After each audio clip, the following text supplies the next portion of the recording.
अस्सलाम वालेकुम। हमारी बॉडी में मौजूद ब्लड हमारे सर्वाइवल के लिए इंतहाई ज़रूरी है। नाक के ज़रिए हम जो एयर इनहेल करते हैं उस एयर में मौजूद ऑक्सीजन इस ब्लड में मिक्स होकर हमारी पूरी बॉडी में सप्लाई होती है, जिससे हमारी बॉडी को एनर्जी मिलती है। इसके अलावा हमारी बॉडी में मौजूद ग्लैंड्स मुख्तलिफ किस्म के हार्मोन्स रिलीज़ करते हैं। ये हार्मोन्स भी इसी ब्लड के साथ फ्लो करते हुए अपनी एक्शन साइट तक पहुंचते हैं। हार्मोन्स और ऑक्सीजन्स के अलावा न्यूट्रिएंट्स, एंजाइम्स वगैरह भी एक ऑर्गन से दूसरे ऑर्गन तक ब्लड के थ्रू ही ट्रैवल करते हैं। यही ब्लड हमारी बॉडी के वेस्ट मटेरियल्स के बॉडी से एक्सक्रीट होने में अहम रोल अदा करता है। ये ब्लड जिस सिस्टम के थ्रू हमारी बॉडी में फ्लो करता है उस सिस्टम को सर्कुलेटरी सिस्टम कहा जाता है। इस वीडियो में हम ये देखेंगे कि ह्यूमन सर्कुलेटरी सिस्टम किन मुख्तलिफ ऑर्गन से मिल के बना है और किस तरह तमाम ऑर्गन्स मिलकर हमारी पूरी बॉडी में ब्लड की सर्कुलेशन में अपना रोल अदा करते हैं। सर्कुलेटरी सिस्टम को कार्डियोवैस्कुलर सिस्टम भी कहा जाता है। कार्डियोवैस्कुलर दो लफ्जों से मिलकर बना है, जिसमें कार्डियो का मतलब है हार्ट, जबकि वैस्कुलर का मतलब है ब्लड वेसल्स।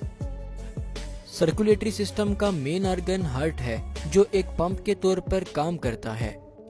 हार्ट से पंप होने वाला ब्लड वेसल्स के थ्रू हमारी बॉडी में सर्कुलेट करता है और वापस हार्ट में इंटर हो जाता है। हार्ट हमारी चेस्ट में लंग्स के दरमियान स्लाइटली लेफ्ट साइड पे प्रेजेंट होता है। अगर हार्ट के स्ट्रक्चर को देखा जाए तो हार्ट एक मस्कुलर ऑर्गन है जो 4 हिस्सों में डिवाइड हुआ होता है, जिन्हें चैम्बर्स कहा जाता है। 2 चैम्बर्स हार्ट के अपर पोर्शन में जबकि 2 लोअर पोर्शन में मौजूद होते हैं। अपर 2 चैम्बर्स को एट्रियम और लोअर 2 चैम्बर्स को वेंट्रिकल्स कहा जाता है। इन चारों चैम्बर्स में ब्लड की प्रॉपर मूवमेंट के लिए हार्ट में 4 वाल्व्स प्रेजेंट होते हैं, जिनमें एओर्टिक, पल्मोनरी, माइट्रल यानी कि बाइकास्पिड और ट्राइकास्पिड वाल्व्स शामिल हैं। हमारे बॉडी पार्ट से आने वाला ब्लड हमारे हार्ट के चैम्बर राइट एट्रियम में इंटर होता है। राइट एट्रियम और राइट वेंट्रिकल के दरमियान मौजूद वाल्व को ट्राइकास्पिड वाल्व कहते हैं, और ये वाल्व इन दोनों चैम्बर्स को न सिर्फ आपस में कनेक्ट करता है बल्कि राइट वेंट्रिकल से ब्लड के बैकवर्ड फ्लो को भी रोकता है।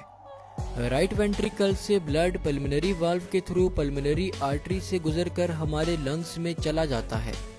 लंग्स से ब्लड ऑक्सीजन कैरी करता है और पल्मोनरी वेन के थ्रू वापस हमारे हार्ट के लेफ्ट एट्रियम में इंटर हो जाता है। लेफ्ट एट्रियम और लेफ्ट वेंट्रिकल के दरमियान मौजूद वाल्व को माइट्रल या बाइकास्पिड वाल्व कहा जाता है, और ये वाल्व इन दोनों चैम्बर्स को आपस में कनेक्ट करता है और लेफ्ट वेंट्रिकल से ब्लड के बैकवर्ड फ्लो को इनहिबिट करता है। इस तरह लंग्स से आने वाला ब्लड लेफ्ट एट्रियम से लेफ्ट वेंट्रिकल में इंटर हो जाता है, जहां से ये ब्लड पंप होकर एओर्टिक वाल्व के थ्रू एओर्टा में इंटर हो जाता है। एक हेल्दी पर्सन का हार्ट 1 मिनट में तकरीबन 72 टाइम्स बीट यानी कि धड़कता है, और एक हार्ट बीट एक कार्डियक साइकिल कहलाती है, जिसमें हमारा हार्ट एक दफा रिलैक्स और एक दफा कॉन्ट्रैक्ट होता है। कॉन्ट्रैक्शन के दौरान ब्लड वेंट्रिकल से पंप होकर बॉडी सेल्स तक डिलीवर होता है, जबकि रिलैक्सेशन के दौरान